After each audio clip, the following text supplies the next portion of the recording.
안녕하세요. 제 이름은 이부임입니다. 살다 보면 내 편이라고 굳게 믿었던 사람이 등 뒤에 가장 날카로운 칼을 숨기고 있는 순간을 마주하기도 하더군요. 제가 지금 들려드리는 이야기가 여러분의 인생에 닥쳐올지 모를 혹독한 시련을 이겨내는 작은 지혜가 되고, 혹여 비슷한 아픔을 이미 겪으셨다면 그 상처를 보듬는 따뜻한 약차가 되었으면 합니다. 모든 것이 무너진 절망의 잿더미 위에서 제가 어떻게 제 자신과 가족을 지켜냈는지, 그 길고 길었던 여정을 이제 조심스럽게 시작해 보려 합니다. 제 인생의 가장 큰 자랑거리가 무엇이냐 물으신다면 저는 한치의 망설임도 없이 제 아들 경수라고 답할 겁니다. 30이 훌쩍 넘은 아들이지만 제 눈에는 아직도 물가에 내놓은 어린아이 같죠. 그런 경수가 2년 전 참하고 싹싹한 아가씨라며 영지를 데려와 제 앞에 앉혔을 때 저는 세상을 다 얻은 기분이었어요. 드디어 우리 아들도 가정을 꾸리고 진짜 어른이 되는구나 싶었죠. 영지는 참 예쁜 아이였어요. 눈웃음을 살살 치며 어머님, 제가 앞으로 아들이 못 채워드린 애교까지 다 채워드릴게요. 라고 말하는데 어찌나 사랑스럽던지요. 저는 그런 며느리를 친딸처럼, 아니 어쩌면 친딸 이상으로 아끼고 사랑으로 품었습니다. 저희 집 아침은 늘 짙은 대추향으로 시작돼요. 제가 다른 건 몰라도 수십 년째 고집스럽게 지켜온 저만의 작은 의식이랍니다. 밤새 푹 고아낸 대추를 정성껏 체에 거르고 작과 호두를 곱게 다져 동동 띄운 대추차 한 잔. 이걸로 우리 식구들의 하루를 여는 것이 제게는 가장 큰 기쁨이자 행복이었죠. 경수는 어릴 적부터 제 대추차를 보약처럼 마시고 자랐고, 영지 또한 어머님, 어쩜 이렇게 깊은 맛이 나요? 파는 것과는 비교도 안 돼요. 라며 엄지를 치켜 세우기 바빴어요. 며느리의 칭찬 한마디에 고단함도 눈 녹듯 사라지는 그런 평화롭고 행복한 나날이었죠. 영지는 제게 살갑게 굴었어요. 제가 저녁 준비를 하면 어느새 다가와 어머님, 이건 제가 할게요. 라며 조잘조잘 옆에서 일을 거들었고, 주말이면 팔을 주물러주며 세상 사는 이야기를 들려주곤 했죠. 저는 이런 며느리를 얻은 제가 세상에서 가장 복 많은 시어머니라고 생각했어요. 동네 친구들을 만나면 입이 닳도록 며느리 자랑을 늘어놓는 게 제 유일한 낙이었습니다. 우리 영지 같은 며느리가 어디 있나 몰라. 어쩜 저리 싹싹하고 마음 씀씀이가 고운지. 아들보다 나를 더 챙긴다니까. 친구들은 하나같이 부러운 눈으로 저를 쳐다보았고, 저는 으쓱해진 어깨를 감출 수가 없었죠. 그 행복이, 그 평화가 영원할 것이라고 저는 굳게 믿었어요. 그땐 정말 몰랐습니다. 그 다정한 미소 뒤에, 그 살가운 몸짓 속에 얼마나 차갑고 무서운 칼날이 숨겨져 있었는지를요. 변화는 아주 사소한 것에서부터 시작됐어요. 어느 날 아침 여느 때처럼 대추를 손질하고 있는데 부엌으로 들어온 영지가 제 손을 덥석 잡으며 말하더군요. 어머님, 이제 이런 힘든 일은 저한테 맡기세요. 어머님은 편히 쉬셔야죠. 제가 어머님 손맛 따라가려면 아직 멀었지만 이제부터 대추차는 제가 한번 정성껏 끓여볼게요. 저는 손을 내저으며 괜찮다고 했어요. 수십 년을 해온 일인데 뭐가 힘들겠어요. 이건 제 즐거움이라고, 너는 그 시간에 잠이나 더 자라고 말했죠. 하지만 영지는 유독 그날따라 고집을 꺾지 않았어요. 아니에요, 어머님. 저도 이제 이 집의 며느리인데 언제까지 어머님 고생하시는 걸 보고만 있겠어요. 이건 제가 어머님께 드리는 효도 선물이라고 생각해 주세요. 네. 라며 제 등을 떠밀어 거실 소파에 앉히기까지 했죠. 그 성화에 못 이겨 저는 결국 약탕기를 며느리에게 넘겨주고 말았어요. 기특한 것. 저 마음이 어디야. 저는 그저 며느리의 효심이 대견하고 사랑스러울 따름이었죠. 그날 이후로 대추차를 끓이는 일은 온전히 영지의 몫이 되었어요. 영지는 정말 지극정성이었죠. 어디서 들었는지 몸에 좋다는 온갖 약재들을 구해 와대추와 함께 넣고 끓이기 시작했어요. 어머님, 이건 기력 회복에 좋은 거래요. 이건 혈액순환에 최고고요. 라며 매일 아침 다른 재료를 넣은 새로운 대추차를 제게 건넸죠. 저는 그런 며느리의 정성이 갸륵하면서도 한편으로는 제 손으로 끓이던 맑은 대추 맛이 조금 그립기도 했어요. 하지만 며느리의 성의를 무시하는 것 같아 차마 그런 말은 입 밖으로 꺼낼 수 없었죠. 그저 우리 영지 덕분에 엄마가 호강하는구나. 정말 맛있다. 라며 웃어 보일 뿐이었어요. 아들 경수도 엄마 영지 정성이 대단하지? 엄마 건강은 이제 영지가 다 챙기네. 라며 며느리를 칭찬하기에 바빴죠. 저는 그저 흐뭇하게 웃으며 고개를 끄덕였어요. 우리 집에 복덩이가 굴러 들어왔구나. 그렇게만 생각했죠. 그런데 이상한 일은 그때부터였어요. 영지가 끓여준 차를 마시기 시작한 지 한 일주일쯤 지났을까요? 그날은 오랜만에 고등학교 동창들과 점심 약속이 있는 날이었죠. 며느리가 차려준 아침을 먹고 향이 유독 진한 대추차까지 한 잔 마신 뒤 외출 준비를 하고 있었어요. 그런데 갑자기 머릿속이 뿌옇게 안개가 낀 것처럼 멍해지는 기분이 들더군요. 내가 지금 뭘 하려고 했더라? 순간적으로 생각이 나지 않았어요. 한참을 거실에 우두커니 서 있다가 맞다. 옷 갈아입어야지 하며 방으로 들어섰죠. 저는 그저 나이가 드니 정신이 오락가락하는구나 하고 가볍게 넘겼어요. 하지만 그날 저는 결국 약속 장소에 나가지 못했습니다. 소파에 잠시 앉아 쉬다가 깜빡 잠이 들었는데 눈을 떠보니 이미 약속 시간을 훌쩍 넘긴 뒤였죠. 친구들에게서 온 부재중 전화가 수십 통이나 찍혀 있었어요. 저는 너무 놀라고 미안해서 어쩔 줄을 몰랐죠. 평생 누구와의 약속 하나 어겨본 적이 없던 저였는데 말이에요. 그날 이후로 깜빡깜빡하는 증상은 점점 더 심해졌어요. 시장에 가서는 사려고 했던 식재료 목록을 까맣게 잊어버려 한참을 헤매기 일쑤였고 아들과 이야기를 나누다가도 방금 무슨 말을 하려고 했는지 기억이 나지 않아 말문이 막히는 일이 잦아졌죠. 한 번은 가스불에 찌개를 올려놓은 것을 깜빡 잊고 거실에서 텔레비전을 보다가 집안 가득 탄 냄새가 진동하는 아찔한 순간도 있었어요. 그때마다 영지는 호들갑을 떨며 제게 달려왔죠. 어머님, 괜찮으세요? 어쩌다 이러셨어요. 정말 큰일 날 뻔했잖아요. 이제 부엌 일은 절대 하지 마세요. 제가 다 할게요. 라며 저를 어린아이 취급했어요. 경수 역시 엄마 요즘 왜 이렇게 정신을 놓으시는 거예요? 영지 말대로 이제 위험한 건 아무것도 하지 마세요. 라며 걱정스러운 눈으로 저를 바라보았죠.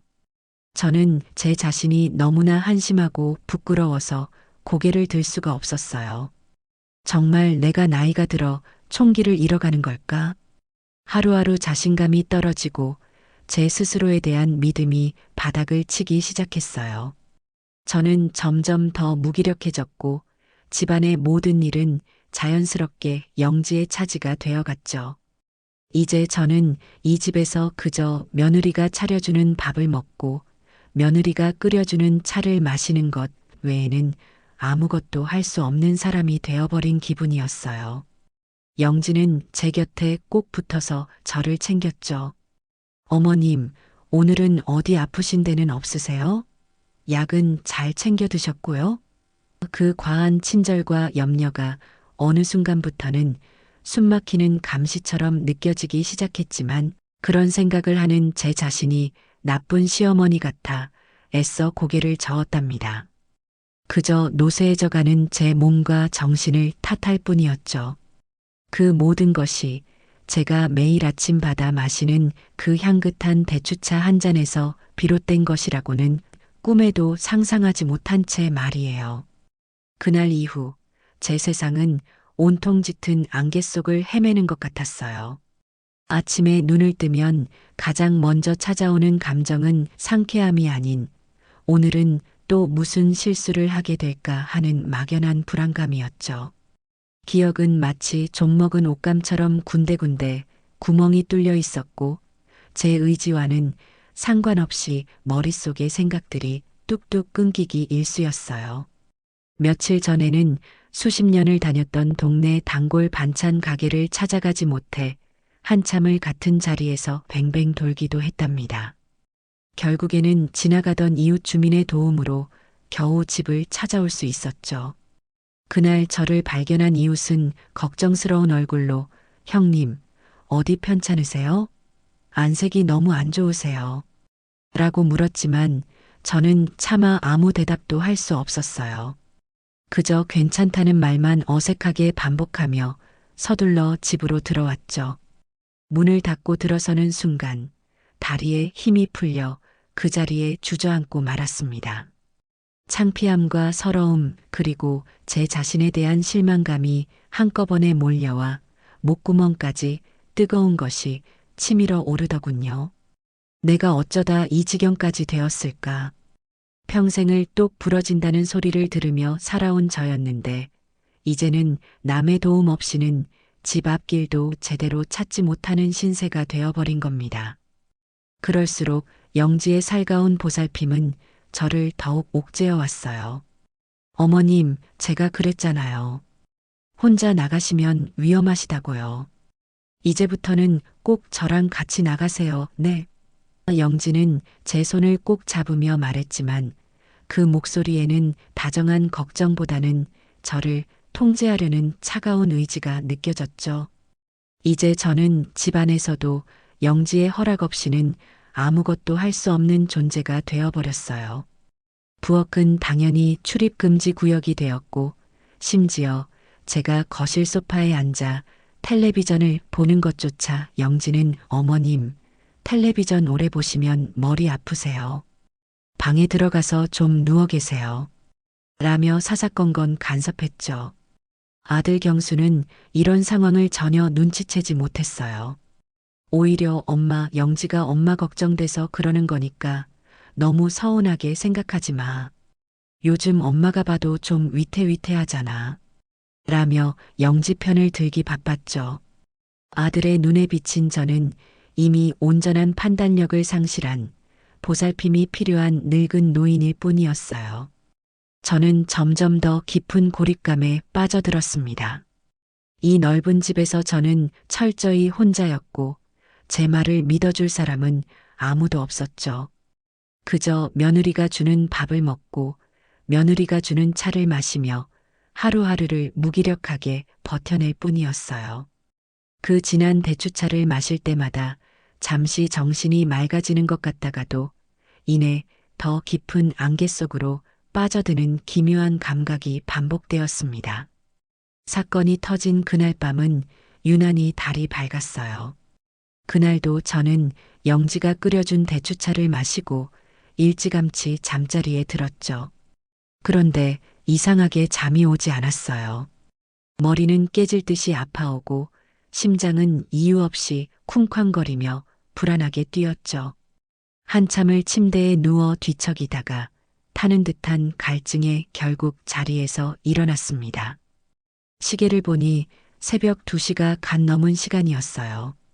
경수와 영지가 깰까봐 저는 고양이처럼 발소리를 죽여가며 조심스럽게 방문을 열고 나왔죠. 온 집안은 깊은 어둠과 정적에 잠겨 있었어요. 그런데 이상하게도 저 멀리 부엌 쪽에서 아주 희미한 불빛이 새어나오고 있더군요. 그리고 무언가 달그락거리는 작은 소리도 간헐적으로 들려왔죠. 이 시간에 누구지? 혹시 도둑이라도 든 건가? 순간 심장이 덜컥 내려앉았지만 저는 두려움보다 호기심이 앞섰어요. 저는 벽에 몸을 바싹 붙인 채 소리가 나는 부엌 쪽으로 아주 천천히 다가갔습니다. 부엌 문은 살짝 열려 있었고 그 틈으로 보이는 광경에 저는 숨을 멈췄습니다. 그곳에는 잠옷바람의 영지가 서 있었어요. 며느리는 가스레인지 위 약탕기 뚜껑을 열고는 주위를 한번 휙 둘러보더군요. 혹시나 누가 볼까봐 경계하는 그 눈빛은 제가 알던 상냥하고 다정한 며느리의 것이 아니었어요. 그 눈에는 차갑고 날카로운 무언가가 번뜩이고 있었죠. 저는 저도 모르게 마른 침을 삼켰습니다. 영지는 잠시 망설이는 듯 하더니 이내 식탁 의자 위에 놓아두었던 자신의 핸드백으로 다가가더군요. 그리고는 가방 가장 깊숙한 곳에서 아주 작은 비닐 약봉지 하나를 꺼내 들었어요. 제 눈이 잘못된 게 아니라면 그건 분명 병원에서 처방받는 그런 종류의 약봉지가 아니었어요. 아무런 표식도 없는 투명한 비닐 안에 아주 고운 입자의 하얀 가루가 들어 있었죠. 영지는 그 약봉지를 들고 다시 약탕기 앞으로 다가갔어요. 그리고는 또 한 번 주위를 살핀 뒤 아주 능숙하고 빠른 손놀림으로 봉지를 뜯어 그 안에 든 하얀 가루 전부를 아직 온기가 남아있는 대추차 안으로 털어 넣었습니다. 창문으로 스며든 희미한 달빛에 그 하얀 가루가 눈처럼 흩날리며 짙은 갈색의 액체 속으로 스며드는 모습이 슬로우 모션처럼 제 망막에 박혔어요. 영지는 작은 수저로 약탕기 안을 몇 번 휘저은 뒤 마치 아무 일도 없었다는 듯 뚜껑을 닫고는 봉지를 주머니에 구겨 넣고 유유히 부엌을 빠져나갔습니다. 저는 그 자리에 얼어붙은 채 한 발짝도 움직일 수가 없었어요. 온몸에 피가 차갑게 식고 머릿속에서는 수만 개의 종이 한꺼번에 울리는 것 같았죠. 방금 내가 본 것이 대체 무엇인가? 저 하얀 가루는 무엇이며 영지는 왜 저런 짓을 하는 것인가? 수많은 의문이 머릿속을 헤집고 다녔지만 한 가지 사실만은 명확했어요.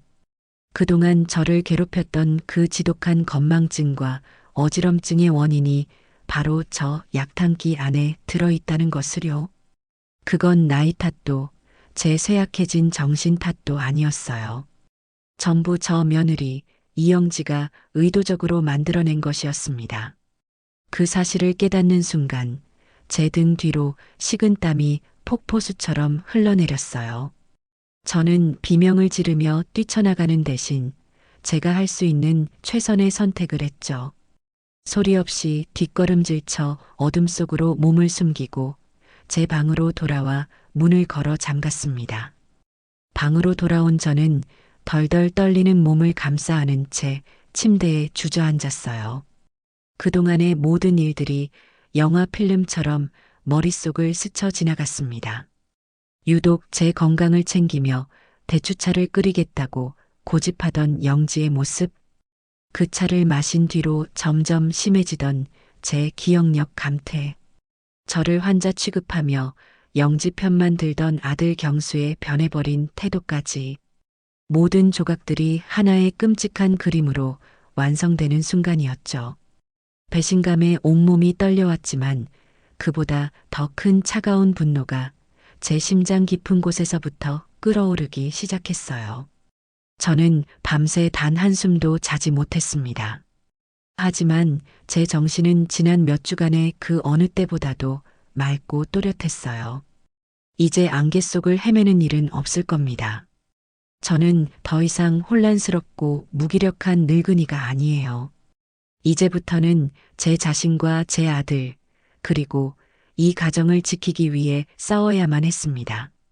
어둠 속에서 저는 조용히 눈을 빛내며 앞으로 무엇을 어떻게 해야 할지 차분하게 계획을 세우기 시작했어요.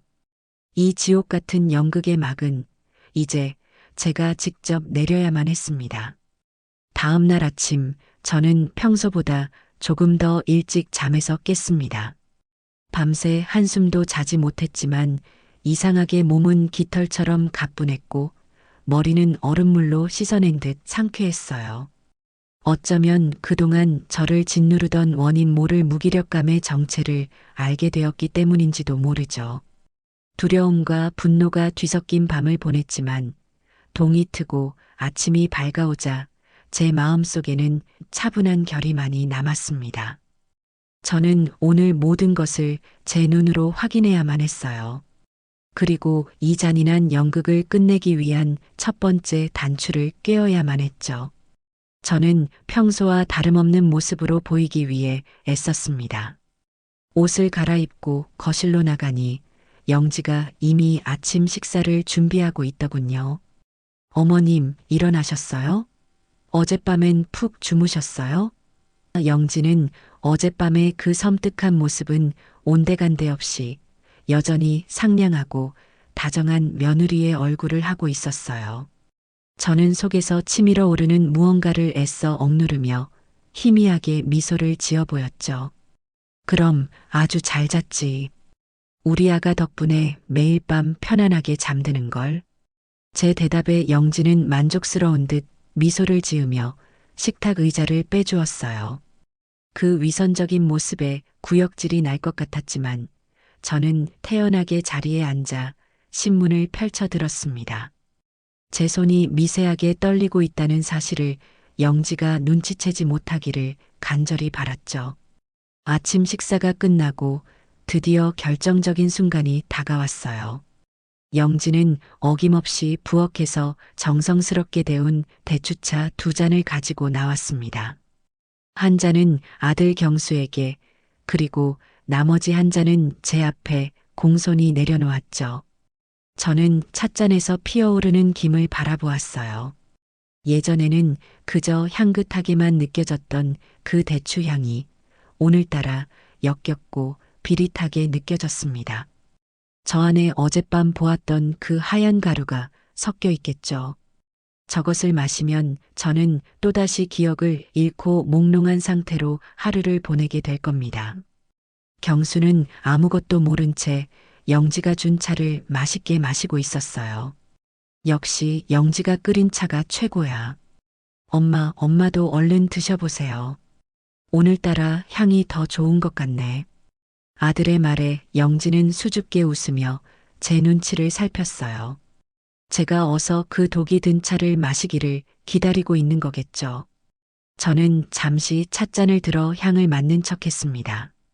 그리고는 아주 천천히, 그리고 부드럽게 입을 열었죠. 어머, 정말 그러네. 오늘따라 유독 빛깔이 곱구나.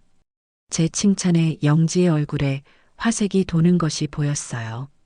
저는 바로 그 순간을 놓치지 않고 찻잔을 영지 쪽으로 살짝 내밀며 말했습니다. 아가, 너가 먼저 한 모금 마셔보렴. 제 말이 떨어지는 순간 거실의 모든 소음이 거짓말처럼 멎는 것 같았어요. 조잘거리며 아침 뉴스를 전하던 텔레비전 소리도, 창밖에서 들려오던 자동차 소리도 아득하게 멀어졌죠. 오직 제 심장이 쿵, 쿵 하고 크게 울리는 소리만이 귓가를 가득 채웠습니다. 영지의 얼굴에서 미소가 순식간에 사라졌어요. 당황한 기색이 역력한 눈이 파르르 떨리는 것이 보였죠. 네. 아니에요, 어머님. 이건 어머님 드시라고 정성껏 끓인 건데 제가 어떻게 먼저 마셔요. 영지는 애써 웃음을 지어 보이며 손사래를 쳤지만 그 목소리는 염소처럼 가늘게 떨리고 있었어요. 옆에 있던 경수가 의아한 표정으로 저를 쳐다보았죠. 엄마, 왜 그래? 영지 성의를 무시하고. 저는 아들을 향해 부드럽게 웃어 보인 뒤 다시 시선을 영지에게 고정했어요.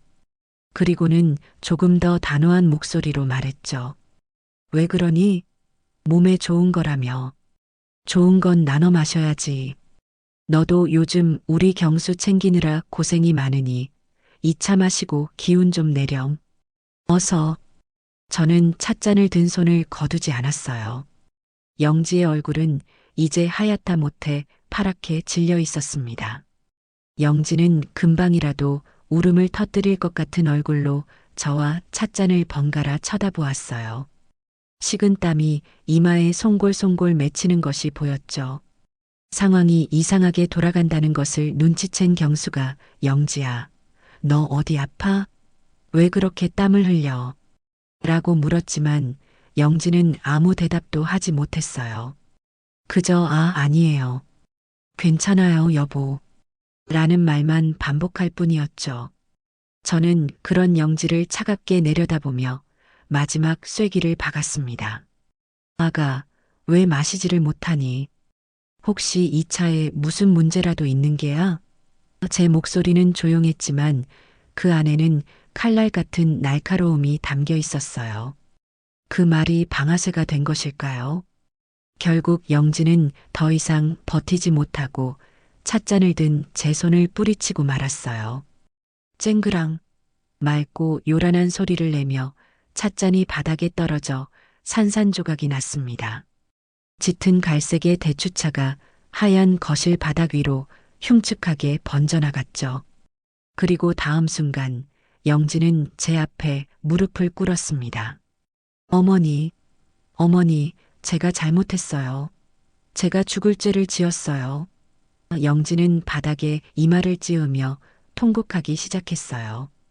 갑작스러운 상황에 경수는 너무 놀라 입을 떡 벌린 채 굳어 있었죠. 저는 무릎 꿇고 비는 며느리를 그저 차갑고 무심한 눈으로 내려다볼 뿐이었어요. 실수? 잘못? 아니, 이건 그런 단어로 표현할 수 있는 일이 아니었죠. 저는 이 모든 소란 속에서도 놀랍도록 침착했습니다. 저는 이 눈물의 의미를 알고 있었어요. 이건 진정한 뉘우침의 눈물이 아니라 자신의 범죄가 발각된 것에 대한 두려움의 발로일 뿐이라는 것을요. 저는 바닥에 엎드려 용서를 비는 며느리에게 아주 조용히 말했습니다. 일단 이것부터 깨끗이 치우거라. 이야기는 나중에 하자. 제 목소리에는 그 어떤 감정도 실려 있지 않았어요. 그 무감정한 목소리가 울부짖는 영지에게는 그 어떤 호통보다 더 큰 공포로 다가왔을 겁니다. 그날 아침의 소동 이후 우리 집은 마치 폭풍전야처럼 무겁고 불안한 침묵에 휩싸였어요. 경수는 출근도 미룬 채 안절부절 못하며 저와 영지의 눈치만 살폈고 영지는 제 눈을 피해 자기 방에 틀어박혀 나오지 않았죠. 저는 깨진 찻잔 조각처럼 산산이 부서져 버린 우리의 관계를 어떻게 다시 맞춰야 할지 막막하기만 했습니다. 저는 모든 것을 아들에게 털어놓고 이 문제를 함께 해결하고 싶었어요. 그래서 저녁에 경수가 퇴근하면 영지와 함께 삼자대면을 통해 모든 진실을 밝히기로 마음먹었죠. 하지만 제가 한 가지 간과한 것이 있었어요. 바로 궁지에 몰린 쥐가 고양이를 물 수도 있다는 사실과 영지가 제가 생각했던 것보다 훨씬 더 교활하고 연기를 잘하는 배우였다는 점이었죠. 영지는 제가 경수에게 먼저 손을 쓰기 전에 아주 치밀한 선제 공격을 준비하고 있었습니다. 그날 저녁 경수가 무거운 표정으로 퇴근했을 때 현관문이 열리는 소리가 나자마자 영지가 방에서 뛰쳐나왔어요. 그녀의 얼굴은 온통 눈물로 젖어 있었고 두 눈은 퉁퉁 부어 있었죠. 영지는 경수에게 와락 안기며 서럽게 울기 시작했어요.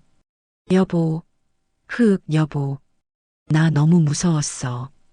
어리둥절한 경수가 영지를 달래며 무슨 일이냐고 묻자 영지는 기다렸다는 듯이 준비된 거짓말들을 폭포수처럼 쏟아내기 시작했습니다. 사실은 내가 당신한테는 말 안 했는데 어머님 건강이 걱정돼서 아는 분을 통해 외국에서 구한 아주 귀한 영양제 가루를 몰래 대추차에 타서 드렸어. 어머님이 워낙 약 드시는 걸 싫어하시니까. 그런데 그걸 오늘 아침에 어머님께 들키고 만 거야. 영지는 말을 잇지 못하고 흐느끼며 경수의 품에 얼굴을 묻었어요. 그리고는 고개를 들어 저를 원망스러운 눈빛으로 쳐다보며 말했죠. 그런데 어머님께서 내가 어머님을 해치려고 차에 독이라도 탄 것처럼 오해를 하시는 거야. 내가 아무리 아니라고 어머님 건강 생각해서 그런 거라고 설명을 드려도 믿어주질 않으시고 나를 파렴치한 사람으로 몰아가셨어. 여보, 나 너무 억울하고 무서워. 어머님이 요즘 부쩍 이상해지신 것 같아. 저는 그 기막힌 연극을 거실 소파에 앉아 처음부터 끝까지 지켜보고 있었어요. 어이가 없어 말문이 막혔죠. 자신의 죄를 덮기 위해 있지도 않은 영양제를 만들어내고 심지어 저를 정신이 이상한 사람으로 몰아가는 그 뻔뻔함에 치가 떨렸습니다. 저는 당장이라도 일어나 저 거짓된 눈물을 닦아주고 싶었지만 그보다 먼저 아들의 반응을 보고 싶었어요. 제발, 제발 내 아들이 저런 허술한 거짓말에 속아 넘어가지 않기를 간절히 바랐죠. 하지만 제 기대는 여지없이 무너졌습니다. 경수는 영지의 말을 단 한치의 의심도 없이 모두 믿어버렸어요.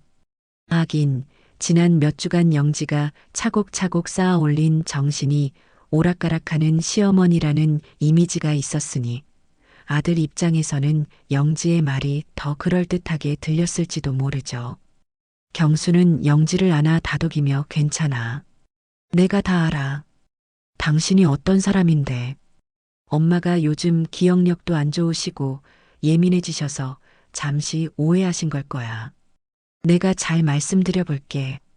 라고 말하더군요. 그 순간 제 심장이 차갑게 얼어붙는 것 같았어요. 제 아들은 제 편이 아니었습니다. 결국 경수는 붉어진 눈으로 제 방으로 찾아왔어요. 그리고는 문을 닫고 들어와서는 제가 평생 한 번도 들어본 적 없는 원망 가득한 목소리로 저를 나무라기 시작했죠. 어머니, 어떻게 영지한테 그런 끔찍한 의심을 하실 수 있으세요? 저는 아들의 말에 할 말을 잃었어요. 경수야, 그게 아니란다. 영지 말이 전부 거짓말이야. 엄마가 모든 걸 봤어. 라고 말했지만 아들은 제 말을 들으려고도 하지 않았어요. 뭘 보셨는데요? 영지가 어머니 생각하는 마음 하나로 어렵게 구한 영양제를 넣는 걸 보셨겠죠. 어머니 요즘 너무 예민하신 거 아니에요? 자꾸 깜빡깜빡하시고 사람도 못 알아보실 때도 있으시잖아요. 영지가 어머니 걱정돼서 밤낮으로 애쓰는 거 어머니는 모르세요? 아들의 모든 말은 날카로운 비수가 되어 제 가슴에 박혔습니다.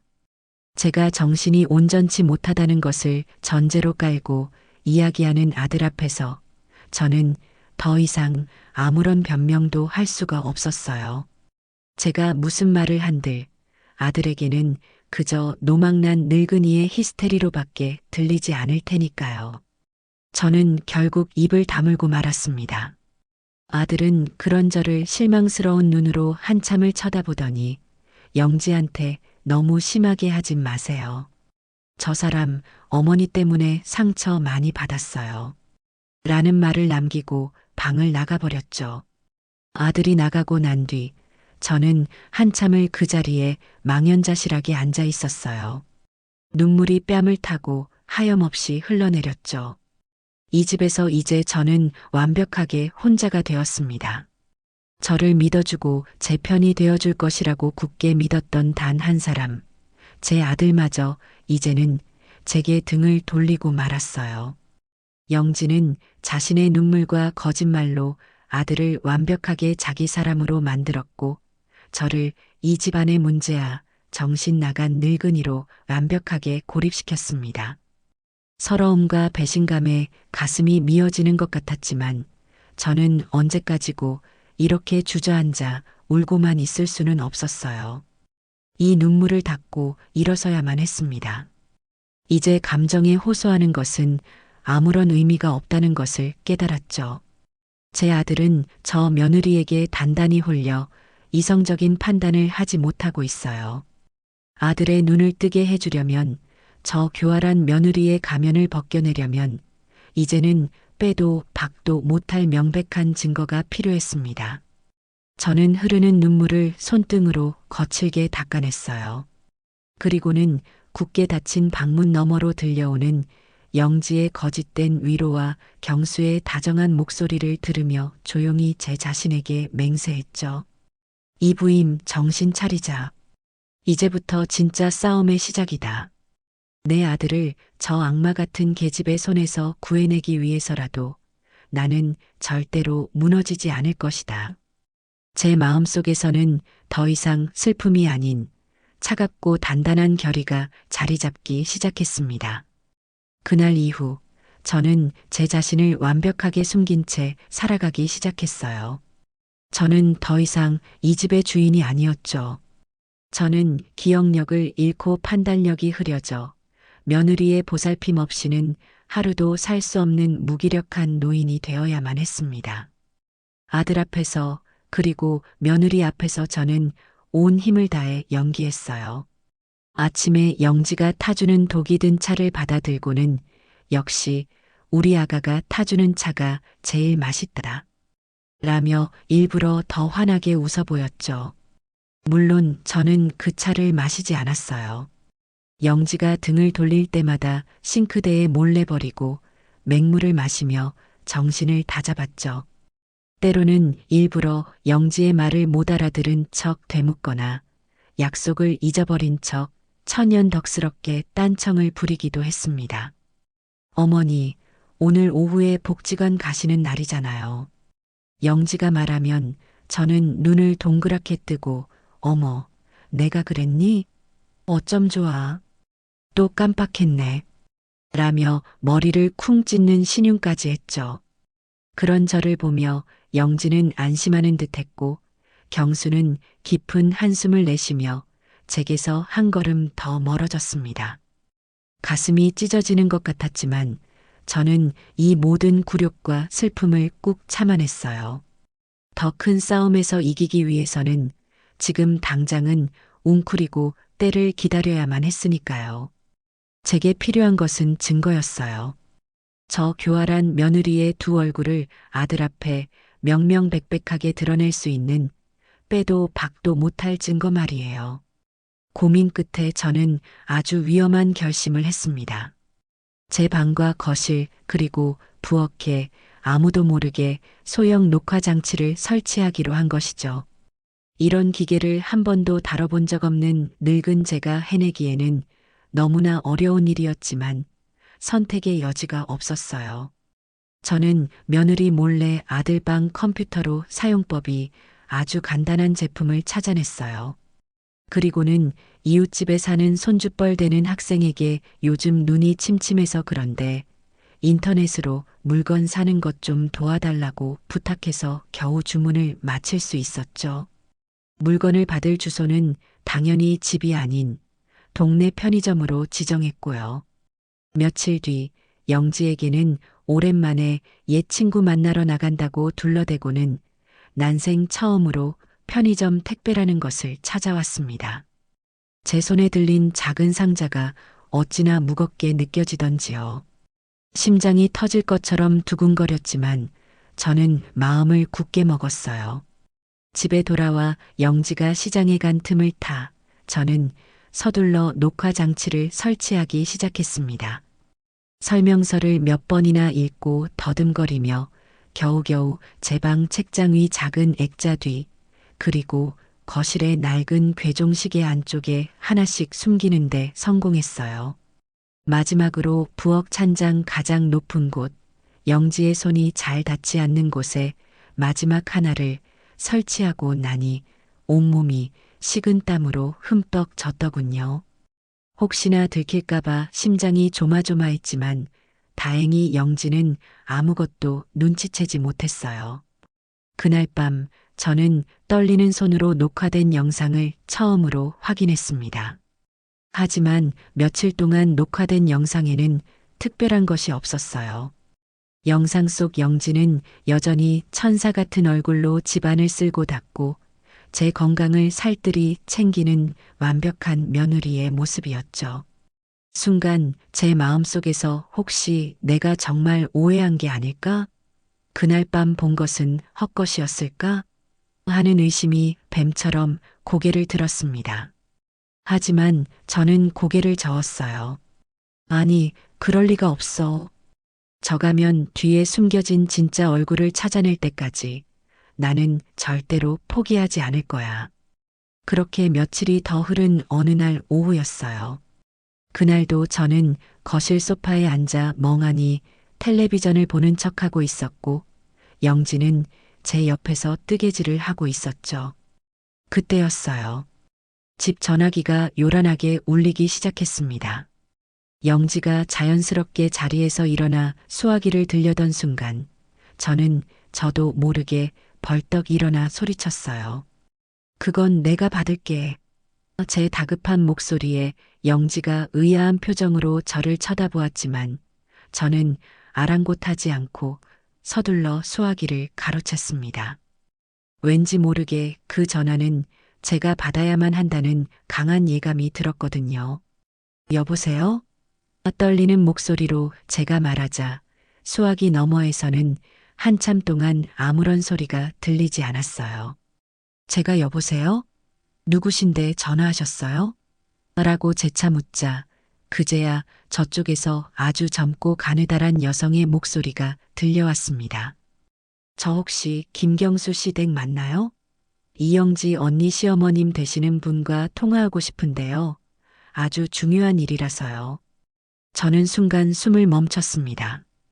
이영지 언니라니. 모르는 사람인데 어떻게 나를 찾는 걸까? 옆에서 영지가 누구예요? 어머님? 이라며 제 팔을 툭툭 쳤지만 저는 못 들은 척하며 몸을 돌려 수화기를 더 꽉 붙잡았죠. 제가 이영지 시험이 되는 사람입니다만 누구시죠? 제 말에 수화기 너머의 여성은 잠시 머뭇거리다가 아주 조심스러운 목소리로 자신의 신분을 밝혔어요. 어머님, 안녕하세요. 저는 영지 언니 사촌 동생 박소희라고 합니다. 박소희, 들어본 적 없는 이름이었어요. 그런데 무슨 일로 전화를 다 하셨어요? 제가 묻자 소희라는 아가씨는 목소리를 더 낮추며 말했습니다. 어머님, 혹시 지금 영지 언니가 옆에 있나요? 언니가 들으면 안 되는 이야기인데 제가 언니 때문에 너무 불안하고 무서워서 어머님께 꼭 알려드려야 할 게 있어서요. 그 다급하고 절박한 목소리에서 저는 직감했어요. 이 전화가 이 지옥 같은 상황을 벗어날 한 줄기 동아줄이 될지도 모른다는 것을요. 저는 애써 침착하게 말했습니다. 지금은 통화하기가 좀 곤란하니 내일 오후 2시에 중앙공원 앞 찻집에서 만났으면 좋겠구나. 할 이야기가 있으면 그때 만나서 하자. 저는 서둘러 약속을 정하고 전화를 끊었습니다. 수화기를 내려놓는 제 손이 땀으로 축축했어요. 대체 누구인데 그래요, 어머님? 영지가 끈질기게 물었지만 저는 그저 옛날 동네 살던 동생인데 목소리가 영 낯서네. 나이가 드니 이것도 가물가물해. 라며 얼버무렸죠. 그날 밤 저는 오랜만에 희망이라는 것을 품고 잠자리에 들었습니다. 저는 이제 더 이상 혼자가 아니었어요. 제게는 박소희라는 보이지 않는 조력자가 생긴 겁니다. 다음 날 약속 시간이 되자 저는 영지에게 오랜만에 옛 친구 만나 회포 좀 풀고 오겠다고 둘러대고 서둘러 집을 나섰어요. 영지는 어머님, 제가 모셔다 드릴까요? 라며 따라 나서려고 했지만 저는 친구랑 둘이서 할 이야기가 있으니 괜찮다. 라며 단호하게 거절했죠. 제 단호한 태도에 영지는 의심의 눈초리를 거두지 못했지만 더 이상 고집을 부리지는 않았어요. 약속 장소인 찻집에 도착하니 창가 자리에 한 젊은 여성이 초조한 얼굴로 앉아 있었어요. 저를 발견하자 자리에서 벌떡 일어나는 것을 보고 저는 그녀가 박소희라는 것을 바로 알 수 있었죠. 실제로 마주한 소희 양은 전화 목소리처럼 가녀리고 겁이 많아 보이는 인상이었지만 그 눈빛만은 아주 강직하고 진실되어 보였어요. 자리에 앉자마자 소희 양은 제게 고개를 깊이 숙이며 말했습니다. 어머님, 정말 죄송합니다.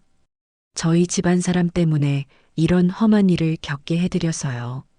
저는 괜찮다며 그녀를 다독이고는 어서 자초지종을 이야기해 달라고 했죠. 소희 양이 들려준 이야기는 제 상상을 훨씬 뛰어넘는 것이었어요. 영지는 어릴 적부터 거짓말과 허영심이 아주 심했다고 해요. 예쁘장한 외모를 무기로 주변 사람들을 속여 자기 입속을 챙기는데 아주 능숙했죠. 심지어 몇 년 전에는 아프신 할머니의 병원비를 마련해야 한다는 거짓말로 친척들에게 돈을 빌린 뒤 그 돈으로 명품 가방을 사고 해외여행을 다녀온 사실이 발각되어 집안이 발칵 뒤집힌 적도 있었다고 합니다. 그 일로 영지는 가족들과 거의 의절하고 지냈는데 대기업에 다니는 경수와 결혼하게 되면서 다시금 아무렇지 않게 나타났다는 거였죠. 언니는 돈이라면 무슨 짓이든 할 사람이에요. 그런데 최근에 언니가 동업하던 친구에게 사기를 당해서 억대의 빚을 졌다는 소문을 들었어요.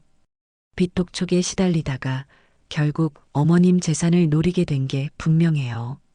소희 양의 말을 듣는 순간 그동안 풀리지 않았던 모든 의문이 한꺼번에 풀리는 기분이었어요. 결국 모든 것은 돈 때문이었던 겁니다. 그 끔찍한 악행의 동기가 고작 돈이었다는 사실에 저는 허탈함을 넘어 깊은 분노를 느꼈어요. 소희 양은 떨리는 손으로 자신의 핸드폰을 제게 내밀었어요. 그 안에는 영지가 친구와 나눈 메신저 대화 내용이 고스란히 저장되어 있었죠. 저는 숨을 죽인 채 그 내용을 하나하나 읽어내려갔습니다. 거기에는 차마 인간의 입으로 담을 수 없는 끔찍한 말들이 가득했어요. 이거 봐. 우리 시어머니 통장 잔고 대박이지? 저 할망구가 죽을 때까지 돈만 걸어 모았나 봐. 헐, 저걸 다 너가 먹는다고? 당연하지. 내가 요즘 주는 약이 효과가 아주 좋아. 어제는 자기 아들 생일도 헷갈려 하더라니까? 이러다 몇 달만 더 먹이면 자기 이름도 까먹을걸. 그때 돼서 정신 온전치 못하다고 증명만 하면 저 돈은 전부 내 차지야. 저는 더 이상 그 글자들을 읽어 내려갈 수가 없었어요. 손이 부들부들 떨리고 눈앞이 캄캄해졌죠. 내 아들의 아내가 내 재산을 가로채기 위해 나를 서서히 병들게 만들고 있었다는 사실을 제 눈으로 확인하는 순간이었습니다. 소희 양은 눈물을 글썽이며 제 손을 꼭 잡았어요. 어머님, 제가 더 일찍 말씀드렸어야 했는데 정말 죄송해요. 언니가 또다시 우리 할머니처럼 선량한 분을 해치는 걸 저는 더 이상 보고만 있을 수가 없어요. 제가 도울게요. 어머님. 그 따뜻한 한마디에 저는 겨우 정신을 차릴 수 있었어요. 그날 이후 소희 양과 저는 비밀리에 연락을 주고받으며 영지의 악행에 대한 증거를 차곡차곡 모으기 시작했어요. 그리고 제가 집에 설치해둔 녹화 장치가 드디어 그 진가를 발휘하기 시작했죠. 제가 소희 양을 만나러 나간 바로 그날 오후 제 방에 설치된 카메라에는 경악스러운 장면이 담겨 있었습니다. 영지가 제 방에 몰래 들어와 제가 가장 아끼는 자개장을 마구 뒤지는 모습이 찍힌 것이죠. 영지는 그 안 깊숙한 곳에 제가 보관해둔 은행 통장들과 집문서, 그리고 보험 증서들을 모두 꺼내어 자신의 핸드폰으로 일일이 사진을 찍었어요. 그것도 모자라 제 서랍 속에 있던 비상금 봉투까지 발견하고는 잠시 망설이는 듯 하더니 그 안에 현금 절반을 자신의 주머니에 슬쩍 쑤셔 넣더군요. 그 모습을 영상으로 지켜보는 저는 피가 거꾸로 솟는 것 같았어요. 며칠 뒤에는 더 기가 막힌 장면이 녹화되었죠.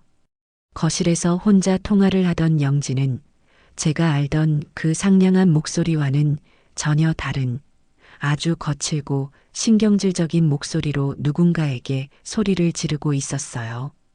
그러니까 좀만 기다리라고요. 내가 알아서 한다고. 그 할망구 재산만 처리하면 니들 돈 갚는 거 일도 아니니까 다시는 집으로 전화하지 마. 멍청한 우리 남편이 눈치채면 모든 게 끝장이라고. 아마도 빚독촉을 하는 사람이었겠죠. 영상 속 영지의 얼굴은 제가 알던 며느리가 아닌 돈에 눈이 먼 추악한 악마의 얼굴이었습니다. 저는 그 영상들을 모두 복사해서 소희 양에게 전달했어요. 그리고 우리는 이제 영지의 가면을 벗겨낼 다음 계획을 세우기 시작했죠. 단순히 이 영상들을 경수에게 보여주는 것만으로는 부족했어요. 영지는 분명 또 다른 거짓말로 상황을 모면하려 할 테니까요.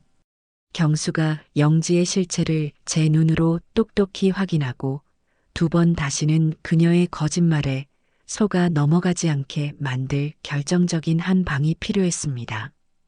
우리는 영지가 스스로 자신의 무덤을 파도록 만들어야만 했어요. 그래서 저는 소희 양과 함께 아주 위험하지만 확실한 덫을 놓기로 결심했죠. 저는 기꺼이 그 덫의 미끼가 되기로 했습니다. 이 지긋지긋한 싸움을 끝내기 위해서라면 저는 더 이상 두려울 것이 없었어요. 제 눈빛은 그 어느 때보다 차갑고 단단하게 빛나고 있었습니다. 이영지, 너의 행복한 시간은 이제 끝났어. 이제부터는 내가 너에게서 모든 것을 되돌려받을 차례야. 우리의 계획은 바로 돈을 이용하는 것이었어요. 돈 때문에 시작된 일이니 끝도 돈으로 맺어야만 했죠. 며칠 뒤 저는 은행에 가서 제 예금 통장에서 현금 500만 원이라는 거금을 인출했어요. 그리고 그 돈을 소희 양에게 몰래 건네주어 안전하게 보관해달라고 부탁했죠. 그리고 그날 저녁 저는 집안이 떠나가라 비명을 지르며 온 집안을 뒤지기 시작했습니다. 어떡하니? 어떡해? 내 돈, 내 피 같은 돈이 없어졌어. 제 연기에 놀란 경수와 영지가 방에서 뛰쳐나왔어요. 어머니, 무슨 일이세요? 왜 그러세요? 경수가 걱정스럽게 묻자 저는 금방이라도 쓰러질 것처럼 비틀거리며 말했죠. 경수야, 큰일 났다. 내가 오늘 은행에서 찾아온 돈 봉투가 감쪽같이 사라졌어. 분명히 안방 서랍에 넣어둔 것 같은데 아무리 찾아도 없구나. 내가 정말 정신이 나갔나 봐. 어떡하면 좋니? 저는 머리를 쥐어뜯으며 주저앉아 통곡했어요. 영지는 제 곁으로 다가와 등을 쓸어주며 어머님, 진정하세요. 잘 찾아보면 집안 어딘가에 있을 거예요. 어머님이 요즘 깜빡깜빡 하시잖아요. 라며 저를 위로했죠.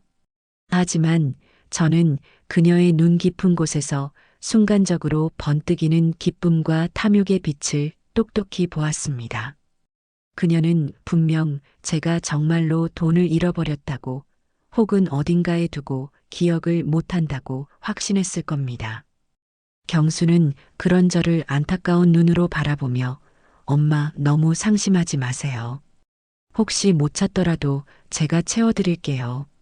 라고 말했지만 그의 표정에는 걱정과 함께 이제 어머니께 돈 관리를 맡기면 안 되겠다는 생각이 스치고 있었어요. 모든 것이 제가 계획한 대로 흘러가고 있었죠. 그 사건이 있고 며칠 뒤 드디어 첫 번째 균열이 나타나기 시작했어요. 주말을 맞아 거실에서 다 함께 텔레비전을 보고 있는데 현관문에서 택배가 왔다는 소리가 들렸죠. 영지가 신이 나서 뛰어나가 받아온 택배 상자 안에는 제가 보기에도 아주 비싸 보이는 최신 유행의 명품 가방이 들어 있었어요. 영지는 마치 어린아이처럼 가방을 끌어안고 기뻐했지만 그걸 본 경수의 표정은 미묘하게 굳어 있었습니다. 여보, 당신 이런 가방 살 돈이 어디 있었어? 요즘 힘들다고 하지 않았어? 경수의 날카로운 질문에 영지는 잠시 당황하는 듯 했지만 이내 능숙하게 거짓말을 늘어놓았어요. 아, 이거 산 거 아니야.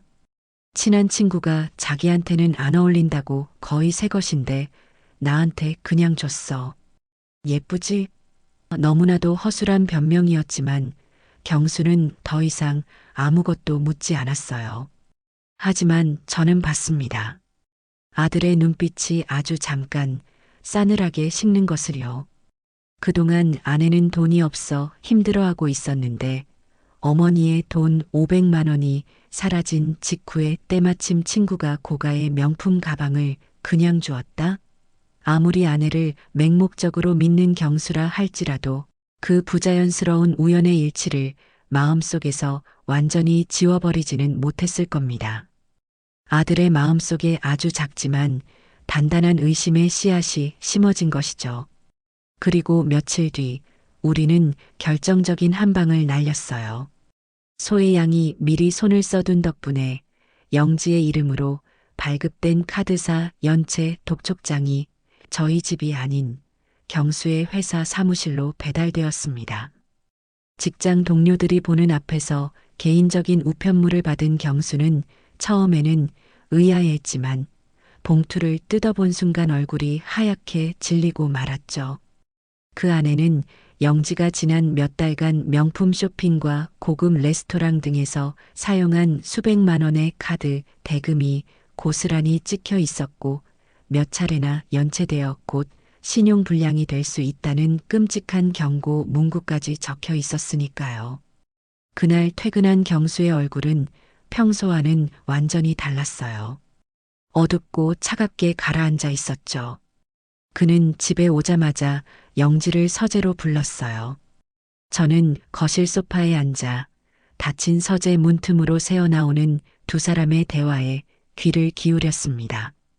이게 대체 어떻게 된 일이야? 설명해봐. 경수의 목소리는 낮았지만 그 안에는 분노가 담겨 있었어요. 영지는 처음에는 오리발을 내밀다가 경수가 독촉장을 눈앞에 내밀자 그제야 울음을 터뜨리며 변명을 늘어놓기 시작했죠. 여보, 미안해. 사실은 너무 힘들어서 그랬어. 당신한테 걱정 끼치기 싫어서 말 못했는데 스트레스 때문에 나도 모르게 하지만 이번에는 경수가 영지의 말을 중간에 끊었어요. 됐어. 네 눈물 이제 지긋지긋해. 솔직하게 말해. 혹시 엄마 돈에 손 댔어? 그 순간 서재 안의 공기가 얼어붙는 것 같았어요. 제 아들이 드디어 진실의 문턱에 다다른 겁니다. 영지는 당신 어떻게 나를 그렇게 의심할 수 있어? 내가 어떻게 어머님 돈에 손을 대?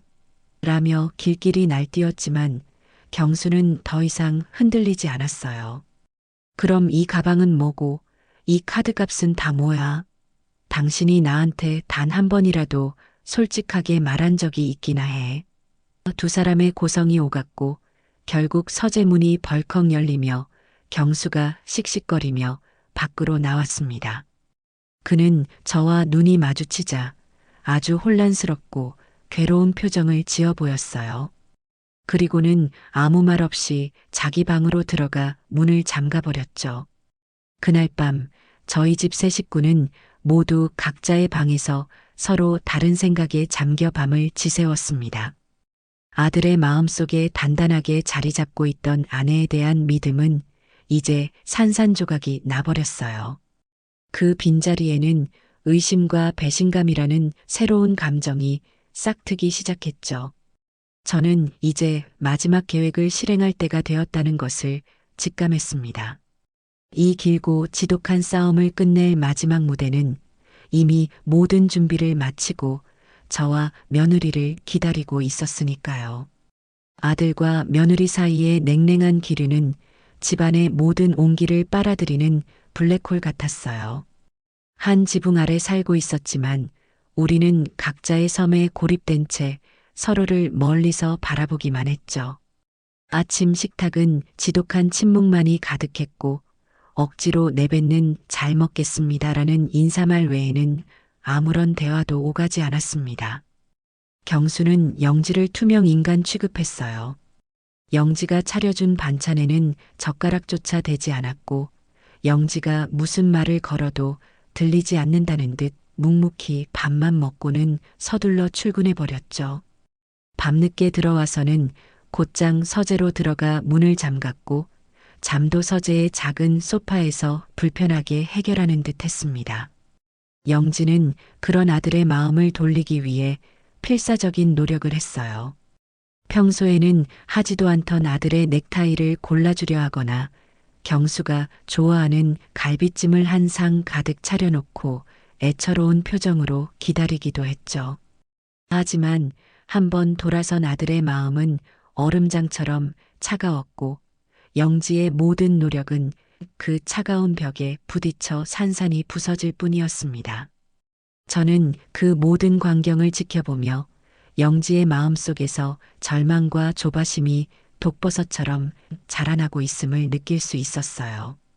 유일한 버팀목이자 방패막이었던 남편의 신뢰를 잃어버린 지금 빚 독촉에 시달리는 그녀에게 남은 선택지는 많지 않았을 겁니다. 저는 바로 지금이 마지막 덫을 놓을 가장 완벽한 시기라는 것을 직감했죠.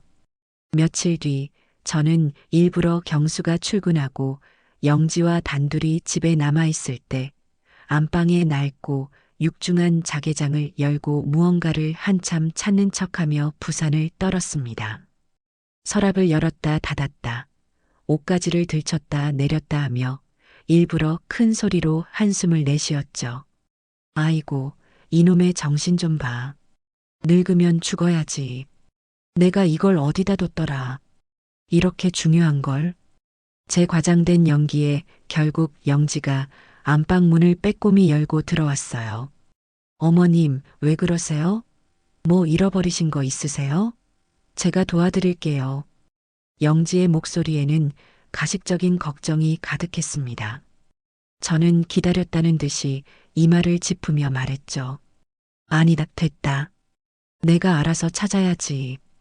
괜히 너한테까지 짐이 될 수는 없지. 저는 영지가 나가지 않고 제 주위를 맴도는 것을 확인하고는 연기의 절정으로 치달았어요. 자개장 가장 아래쪽 가장 깊숙한 서랍을 열고는 그 안쪽을 한참 더듬거리다가 마침내 작은 비단 주머니 하나를 꺼내 들었습니다. 그리고는 마치 엄청난 보물이라도 찾은 것처럼 과장되게 안도의 한숨을 내쉬었죠. 휴, 찾았다. 여기 있었구나. 하마터면 큰일 날 뻔했네. 영지가 호기심 가득한 눈으로 그게 뭔데요, 어머님? 이라고 묻자 저는 비단 주머니를 영지의 눈앞에서 살짝 열어 보여주었습니다. 그 안에는 제 이름이 선명하게 새겨진 낡은 인감 도장과 두툼한 옛날식 예금 통장이 들어 있었죠. 이 집문서랑 내 전 재산이 담긴 통장이란다. 요즘 하도 정신이 없어서 은행 대여금고에 맡겨두기도 못하고 그냥 옛날 방식대로 내가 이렇게 품고 있었지. 내가 나이가 드니 자꾸 중요한 걸 어디 뒀는지 잊어버려서 큰일이야. 혹시 모르니 경수한테는 절대 말하지 말아라. 엄마 정신없다고 또 걱정하고 잔소리할 테니. 알았지? 저는 영지의 눈을 똑바로 보며 신신당부를 했고 영지는 고개를 열심히 끄덕이며 네, 어머님. 걱정 마세요. 저한테만 알고 있을게요. 라고 대답했어요. 저는 그녀의 눈동자 깊은 곳에서 꺼져가던 탐욕의 불꽃이 다시금 활활 타오르는 것을 똑똑히 보았습니다. 덫은 놓아졌고 굶주린 짐승은 미끼를 향해 달려들 준비를 마친 것이죠. 며칠 뒤 소희 양에게서 드디어 기다리던 연락이 왔어요. 모든 것이 저희가 예상한 그대로였습니다.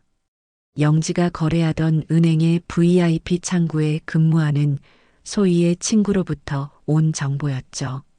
영지가 이 집을 담보로 받을 수 있는 최대 금액의 대출을 문의했고 필요한 서류들을 안내받았다는 것이었습니다. 그리고 바로 내일 오전 모든 서류를 구비해서 최종 계약을 마무리하기 위해 은행을 방문하겠다는 예약까지 마쳤다고 해요. 제 인감도장을 훔치고 위임장을 위조해서 이 집을 통째로 팔아넘기려는 속셈이었죠. 이제 마지막 퍼즐 조각만이 남아 있었습니다. 저는 곧바로 제 오랜 지인이자 영지가 방문하기로 한 바로 그 은행의 지점장님께 직접 전화를 걸었습니다. 지점장님, 저 부임입니다. 아주 급하고 중요한 일로 드릴 말씀이 있으니 오늘 저녁 잠시 뵐 수 있을까요? 제 목소리에 담긴 심상치 않은 기운을 느끼셨는지 지점장님은 흔쾌히 퇴근 후 따로 시간을 내주셨어요. 저는 그날 저녁 지점장님을 만나 그동안 제가 겪었던 모든 일들과 제가 모아온 모든 증거 자료들을 남김없이 보여드렸습니다.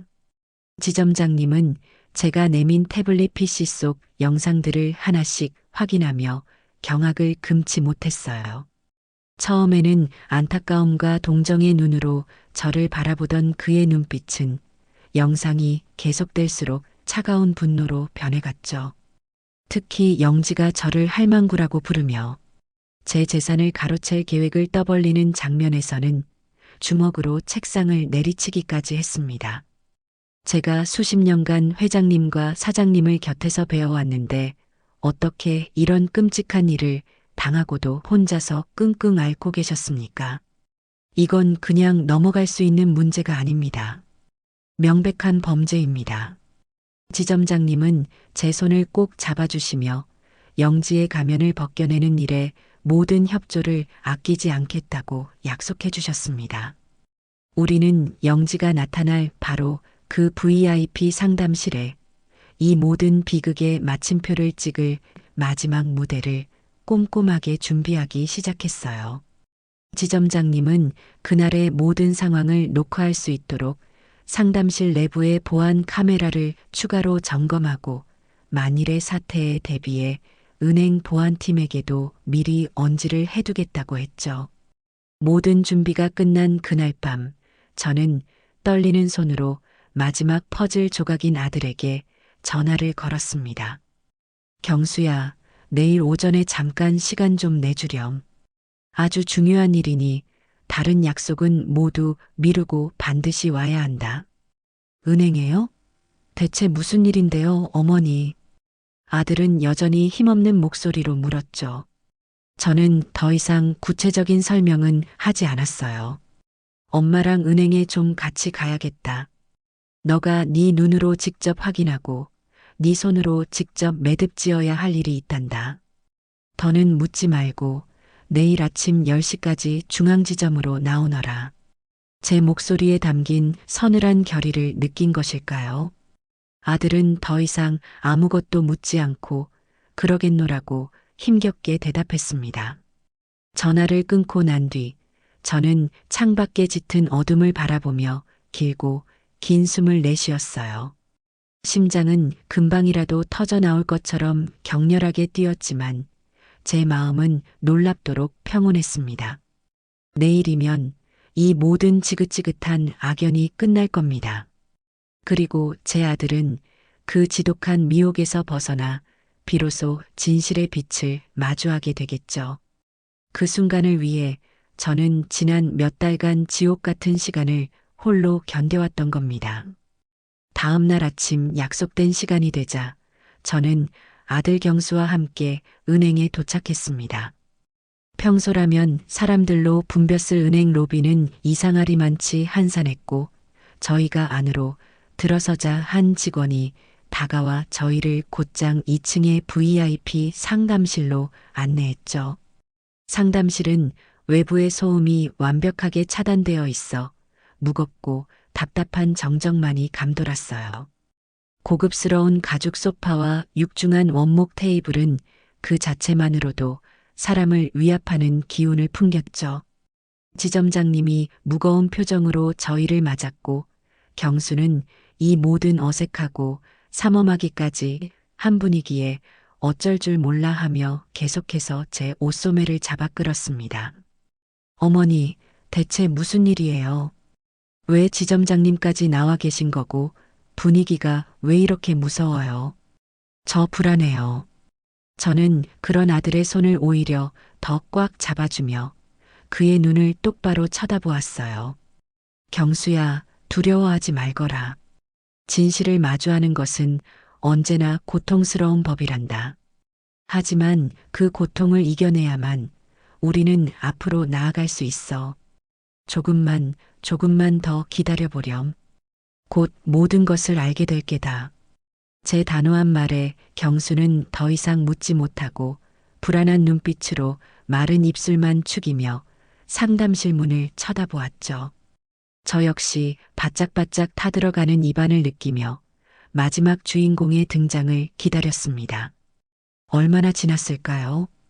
드디어 상담실 문이 조용히 열리고 오늘의 주인공인 제 며느리 이영지가 모습을 드러냈습니다. 영지는 마치 패션쇼에라도 온 사람처럼 머리부터 발끝까지 온갖 화려한 명품으로 치장하고 있었어요. 손에는 최신형 명품 가방을 들고 코에는 얼굴의 반을 가리는 커다란 선글라스를 쓴 채였죠. 그녀가 걷는 걸음걸음마다 값비싼 향수 냄새가 진동했고 또각거리는 하이힐 소리가 상담실의 정적을 깨뜨렸습니다. 그녀는 마치 이 은행의 주인이기라도 한 것처럼 자신감 넘치는 미소를 얼굴에 가득 머금은 채 선글라스를 벗어들며 안으로 들어섰어요. 하지만 그 미소와 자신감은 상담실 안소파에 앉아있는 저와 제 아들 경수를 발견하는 순간 마치 시간이 멈춘 것처럼 얼굴 위에서 그대로 굳어버렸습니다. 영지의 커다랗던 눈은 경악으로 더욱 커졌고 붉게 칠해졌던 입술은 순식간에 핏기를 잃고 파르르 떨리기 시작했죠. 그녀의 얼굴에서 자신감 넘치던 미소 대신 당혹감과 공포심이 뒤섞인 기괴한 표정이 떠올랐습니다. 어머님? 여보? 두 사람이 여기 어떻게? 영지는 말을 더듬으며 자기도 모르게 뒷걸음질을 쳤지만 등 뒤에서 조용히 닫히는 문이 그녀의 퇴로를 막아버렸습니다. 어서 오너라, 아가. 우리가 너를 기다리고 있었단다. 제 목소리는 얼음처럼 차가웠어요. 영지는 도간에 든 쥐가 된 심정으로 마지못해 저벅저벅 걸어와 제 맞은편 의자에 힘없이 주저앉았죠. 그녀의 불안하게 떨리는 두 눈은 저와 경수 그리고 지점장님을 번갈아 훑으며 앞으로 닥쳐올 지옥의 풍경을 필사적으로 가늠하고 있었습니다. 잠시 그 누구도 입을 열지 않는 숨막히는 침묵이 흘렀어요. 그 침묵을 깬 것은 지점장님이었습니다. 그는 책상 위에 두툼한 서류 한 뭉치를 탁 소리가 나게 내려놓으며 입을 열었습니다. 그 소리에 영지의 어깨가 움찔하고 떨리는 것이 보였죠. 이영지 고객님, 본인 소유가 아닌 주택을 담보로 위조된 인감증명과 위임장을 통해 10억 원의 불법적인 대출을 신청하신 것이 맞습니까? 지점장님의 서슬 퍼런 물음에 영지는 용수철처럼 튀어오르며 소리쳤어요. 아니에요. 그건 오해예요. 어머님이 저한테 전부 허락하신 거예요. 그렇죠, 어머님? 영지는 저를 향해 애절한 눈빛을 보냈지만 저는 더 이상 그 뻔뻔한 거짓말과 위선적인 연극을 들어줄 수가 없었죠. 저는 말없이 제가 가져온 태블릿 PC에 전원을 켰습니다. 그리고는 상담실에 모두가 볼 수 있도록 그것을 테이블 중앙에 놓았죠. 첫 번째 영상은 며칠 전 새벽녘의 어두운 부엌을 배경으로 하고 있었습니다. 영지가 약탕기에 하얀 가루를 털어넣는 바로 그 장면이었죠. 화면을 본 경수의 얼굴이 충격으로 하얗게 굳어지는 것이 보였어요. 그는 믿을 수 없다는 듯 저와 화면을 번갈아 쳐다보았죠. 영지는 저건 그냥 비타민이에요. 어머님 건강하시라고 제가 특별히 구한 영양제라고요. 라고 필사적으로 소리쳤지만 저는 아랑곳하지 않고 다음 영상을 재생했습니다. 이번에는 영지가 제 방에 몰래 들어와 자개장을 뒤지고 제 통장과 집문서를 핸드폰으로 촬영하는 모습이었습니다. 경수는 떨리는 손으로 입을 막았고 그의 눈에서는 분노와 함께 깊은 슬픔이 비쳤어요. 영지의 얼굴은 이제 하얗다 못해 잿빛으로 변해 있었죠. 마지막으로 제가 재생한 영상은 영지가 거실에서 빛 독촉 전화를 받으며 그 할망구 재산만 처리하면 되니까 좀 기다리라고. 멍청한 우리 남편은 내 손바닥 안에 있으니까 걱정 말라고. 라고 악을 쓰는 장면이었습니다. 그 영상을 끝으로 저는 태블릿의 전원을 껐습니다. 상담실 안에는 이제 숨막히는 정적이 아닌 한 남자의 거친 숨소리와 한 여자의 절망적인 흐느낌만이 감돌았죠. 경수는 아주 천천히 마치 목이 부러진 사람처럼 힘겹게 고개를 돌려 영지를 바라보았습니다. 그의 눈에는 더 이상 아내를 향한 사랑이나 연민 따위는 단 한 조각도 남아있지 않았어요. 그 자리에는 오직 차가운 경멸과 지독한 배신감, 그리고 얼음처럼 차갑게 타오르는 분노만이 서려 있었죠. 그 길고 긴 침묵의 끝에서 제 아들은 이 모든 비극의 마침표를 찍는 마지막 한마디를 내뱉었습니다. 그 목소리는 너무나도 조용해서 오히려 더 잔인하게 들렸죠. 우리 여기까지 하자. 너랑 나. 그리고 우리 모든 거. 경수의 그 차가운 선언이 상담실의 공기를 가르기도 전에 굳게 닫혀있던 문이 열리고 건장한 체격의 남자 2명이 안으로 들어왔어요. 지점장님이 미리 연락해둔 경찰들이었죠. 영지는 상황 파악이 되지 않는 듯 멍한 얼굴로 그들을 쳐다보다가 경찰 중 한 명이 자신의 앞으로 다가와 차갑고 사무적인 목소리로 말하는 순간 무언가 잘못되었다는 것을 깨닫고 비명을 질렀습니다. 이영지 씨 사문서 위조 및 사기 대출 미수 혐의로 당신을 체포합니다.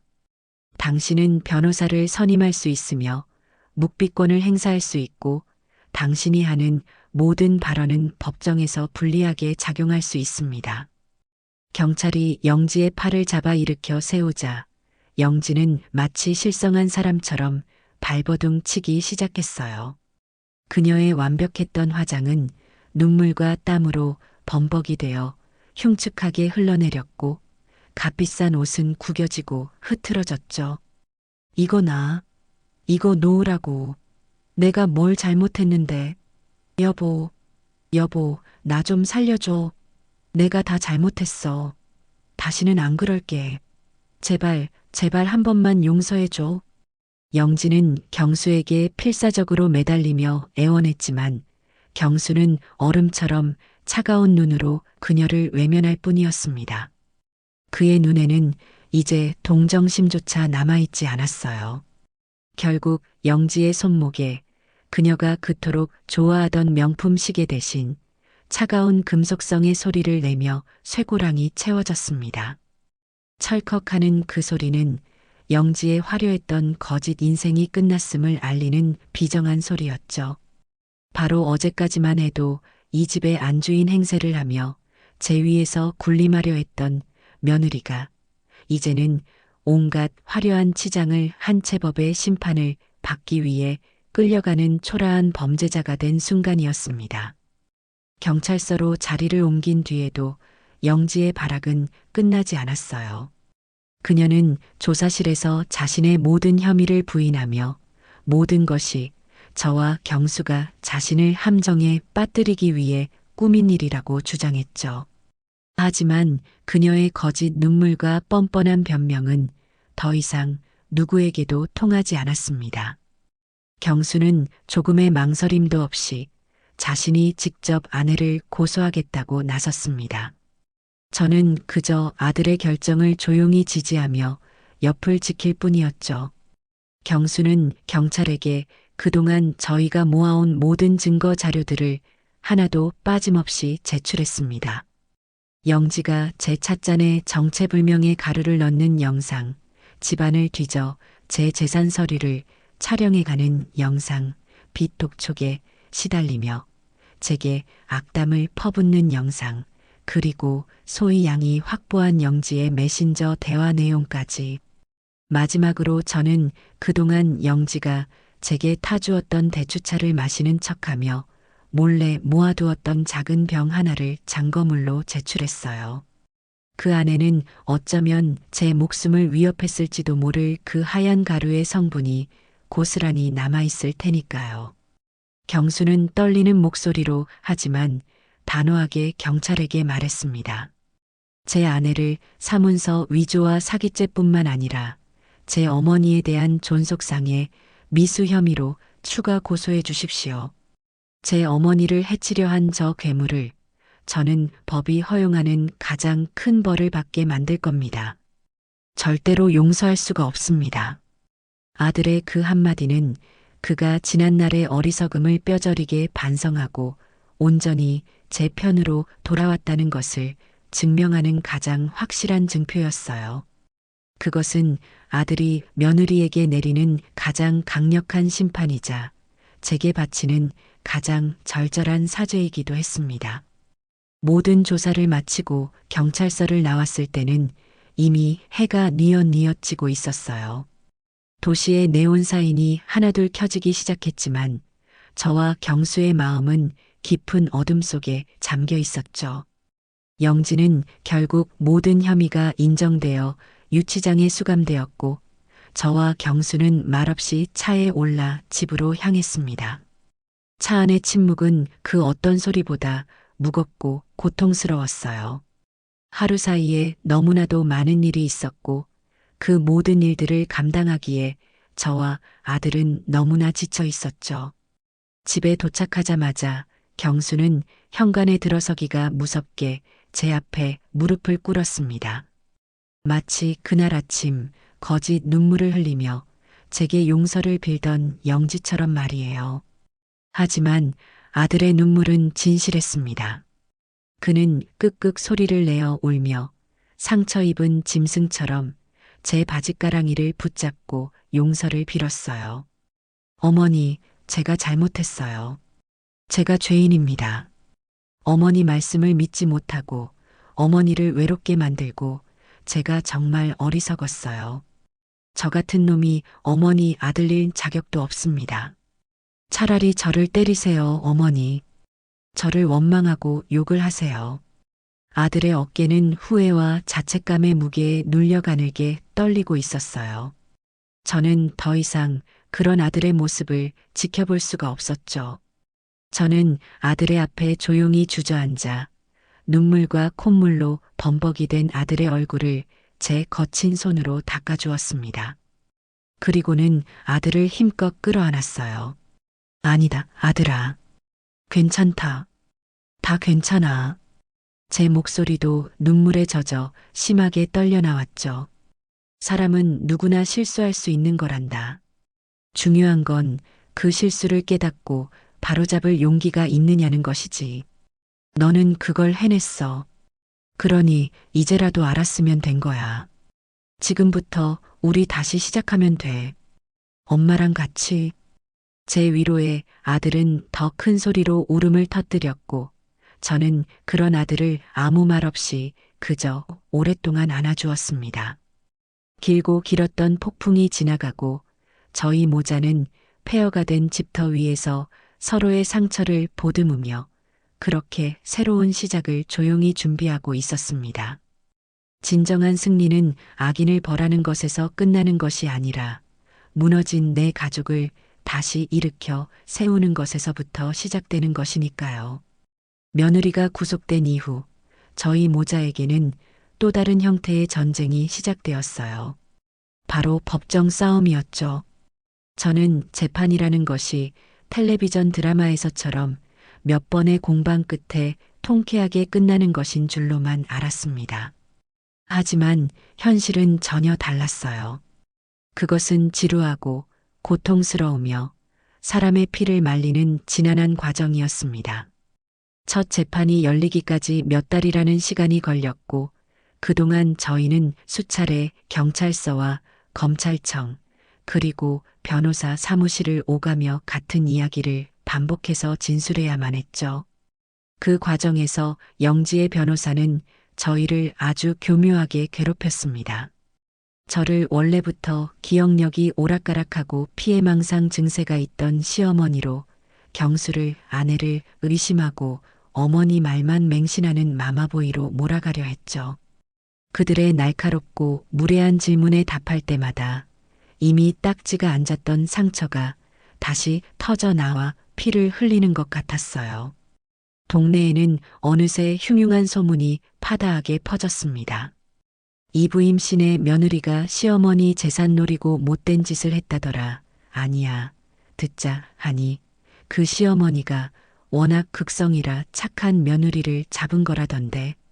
사람들의 수군거림과 호기심 어린 시선이 보이지 않는 감옥이 되어 저희 모자를 옥죄어 왔죠. 드디어 첫 재판이 열리던 날 법정 복도는 사건에 관심을 가진 사람들과 기자들로 북적였습니다. 저는 경수의 손을 꼭 잡고 수많은 사람들의 시선을 애써 외면하며 법정 안으로 들어섰어요. 피고인석에 앉아있는 영지의 모습을 보는 순간 저는 저도 모르게 숨을 멈췄습니다. 화려했던 명품 옷 대신 수임 번호가 적힌 옷을 입고 완벽했던 화장기 대신 깊은 절망과 원망만이 남은 그녀의 얼굴은 제가 알던 며느리의 모습이 아니었죠. 그녀는 초점 없는 눈으로 허공을 바라보다가 저와 눈이 마주치자 저주와도 같은 섬뜩한 눈빛으로 저를 쏘아보았습니다. 그 눈빛 앞에서 저는 잠시 두려움을 느꼈지만 이내 마음을 다잡았어요. 저는 피해자였고 숨거나 두려워할 이유가 조금도 없었으니까요. 재판은 영지의 변호사가 만들어낸 거짓과 저와 검사가 제시하는 진실 사이의 치열한 공방으로 이어졌습니다. 영지의 변호사는 제가 제출한 영상들이 모두 악의적으로 편집된 것이며 증인으로 나선 소의 양 또한 저와 짜고 영지를 모함하는 것이라고 주장했어요. 하지만 그들의 주장은 저희가 그동안 차곡차곡 모아온 증거들 앞에서 힘을 잃어갔습니다. 특히 국과수 감식 결과 제가 제출한 대추차 샘플에서 소량의 신경안정제 성분이 검출되었다는 사실이 밝혀지자 법정 안의 공기는 저희 쪽으로 완전히 기울기 시작했죠. 드디어 제가 증인석에 서는 날이 왔습니다. 저는 떨리는 다리를 애써 진정시키며 판사와 검사 그리고 피고인석의 영지를 차례로 둘러보았어요. 그리고는 아주 차분하고 또렷한 목소리로 지난 몇 달간 제가 겪었던 모든 일들을 남김없이 증언하기 시작했습니다. 처음 제 몸에 나타났던 이상 증세들, 부엌에서 하얀 가루를 목격했던 그날 밤의 공포, 그리고 저를 정신 나간 늙은이로 몰아가던 며느리의 기만과 그런 며느리에게 속아 저를 외면했던 아들을 바라보아야만 했던 어미로서의 참담한 심정까지 저는 감정에 호소하기보다 있었던 사실만을 건조하게 그리고 논리적으로 진술했어요. 증언을 하는 동안 영지의 변호사는 끊임없이 제 말어리를 자르고 제 기억력을 문제 삼으며 저를 궁지로 몰아넣으려 했죠. 증인은 현재 연세가 어떻게 되시죠? 평소에 드시는 지병약은 없으십니까? 최근에 건망증이 심해졌다는 사실을 인정하십니까? 하지만 저는 전혀 흔들리지 않았습니다. 네, 저는 나이가 많습니다. 혈압약도 먹고 가끔 깜빡깜빡하기도 합니다. 하지만 제가 늙고 병들었다는 사실이 제 며느리가 제게 저지른 끔찍한 죄를 정당화시켜줄 수는 없습니다. 제 단호한 대답에 법정 안에서는 나지막한 탄성이 터져나왔죠. 마지막으로 검사가 제게 물었습니다. 피해자는 피고인 이영지에게 어떤 처벌이 내려지기를 원하십니까? 저는 잠시 숨을 고른 뒤 피고인석에 앉아있는 영지를 똑바로 쳐다보며 말했습니다. 저는 저 며느리에게 복수하고 싶은 마음이 없습니다. 다만 법의 엄중한 심판을 통해 자신의 죄가 얼마나 무거운 것인지를 깊이 뉘우치고 그 죗값을 모두 치른 뒤에 완전히 새로운 사람으로 다시 태어날 기회를 갖기를 바랄 뿐입니다. 그리고 마침내 마지막 선고 공판이 열리던 날 재판부는 영지의 모든 혐의를 유죄로 인정했습니다. 재판장은 영지가 단순한 재산 다툼을 넘어 한 인간의 존엄성을 짓밟으려 한 죄질이 매우 나쁘다고 판단하여 그녀에게 징역 7년이라는 무거운 실형을 선고했어요. 그 선고를 듣는 순간 영지는 법정이 떠나가라 절규하며 그 자리에 쓰러졌습니다. 경수는 조용히 눈물을 흘렸고 저는 감은 두 눈을 한참 동안 뜨지 못했죠. 길고 길었던 싸움이 드디어 끝이 난 겁니다. 법정을 나오는 저희를 기다리고 있던 것은 재판 내내 저희 곁을 묵묵히 지켜주었던 소의 양이었습니다. 소의 양은 눈물로 범벅이 된 제 손을 따뜻하게 잡아주며 어머님, 정말 고생 많으셨어요. 이제 다 끝났어요. 라고 말해주었죠. 그 한마디에 저는 참고 참았던 눈물을 터뜨리고 말았습니다. 그것은 승리의 눈물이 아니었어요. 제 손으로 직접 한때나마 가족이었던 사람을 차가운 감옥으로 보내야만 했던 그 참담함과 허망함이 뒤섞인 눈물이었죠. 하지만 저는 알고 있었어요. 이것이 최선이었고 이것이 정의라는 것을요. 저희 모자는 소희 양의 부축을 받으며 수많은 사람들의 시선을 뒤로 한 채 차갑고 어두운 법원을 빠져나왔습니다.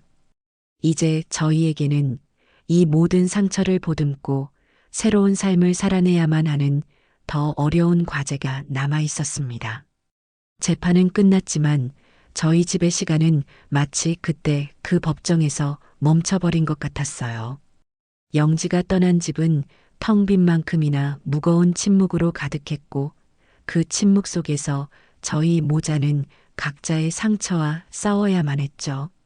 저는 영지가 남기고 간 물건들을 정리하기 시작했어요. 옷장 가득 걸려있는 화려한 옷들, 화장대를 가득 채운 값비싼 화장품들, 그리고 그녀가 뜨다 만 뜨개질거리까지. 그 모든 것들에는 한때나마 단란했던 우리 가족의 시간이 먼지처럼 내려앉아 있었죠. 저는 그 물건들을 하나씩 상자에 담으며 악마 같았던 며느리가 아닌 처음 우리 집에 들어오던 날 수줍게 웃던 그 젊고 예뻤던 영지의 모습을 떠올렸습니다. 어쩌다 우리는 이렇게까지 망가져 버린 걸까요? 저는 그녀를 미워하는 대신 그녀의 그릇된 욕망과 어리석음을 깊이 연민하게 되었습니다. 그녀의 물건들을 모두 정리하고 나니 텅 빈 방 안에서 비로소 길었던 악연을 떠나보낼 수 있을 것 같았어요. 하지만 아들 경수는 저와는 달랐습니다. 아들은 아내에 대한 배신감과 어머니를 믿지 못했다는 깊은 죄책감에서 좀처럼 헤어나오지 못했어요. 다니던 회사에도 긴 병가를 냈고 방 안에 틀어박혀 밤낮으로 술만 마셔댔죠. 말수는 극도로 줄었고 멍하니 허공을 바라보거나 잠을 자는 시간이 대부분이었습니다. 저는 그런 아들의 모습이 위태로워 보여 잠시도 눈을 뗄 수가 없었죠. 망가진 아들을 보는 것은 며느리에게 당했던 그 어떤 고통보다 더 제 가슴을 아프게 했습니다. 저는 제 자신의 슬픔을 돌볼 겨를도 없이 이제는 아들을 구해야만 했어요. 저는 아들을 다그치거나 섣부른 위로를 건네지 않았습니다. 그저 묵묵히 아들이 어릴 적 좋아했던 음식들을 정성껏 만들어 방문 앞에 놓아주었고 말없이 아들의 빨래를 하고 방을 치워주었죠. 그리고 아들이 잠든 밤이면 그의 머리맡에 앉아 앙상하게 마른 아들의 얼굴을 쓸어주며 밤새 기도했습니다. 제발 우리 아들이 이 깊은 절망의 늪에서 빠져나올 힘을 달라고요. 그러던 어느 날 저는 아주 오랜만에 부엌에서 대추차를 끓이기 시작했어요. 한동안은 쳐다보기도 싫었던 약탕기였지만 이제는 제가 직접 제 아들을 위한 보약을 다려야만 했죠. 예전과 똑같은 방식으로 밤새 고아낸 대추를 정성껏 체에 거르고 작과 호두를 곱게 다져 띄웠습니다. 집안 가득 퍼지는 향긋하고 달콤한 대추 향이 지난 몇 달간 저희 집을 지배했던 어둡고 축축한 기운을 조금씩 밀어내는 것 같았어요. 저는 따뜻한 대추차 한 잔을 들고 아들의 방문을 조심스럽게 열고 들어갔습니다. 아들은 여전히 침대에 누워 미동도 하지 않았죠.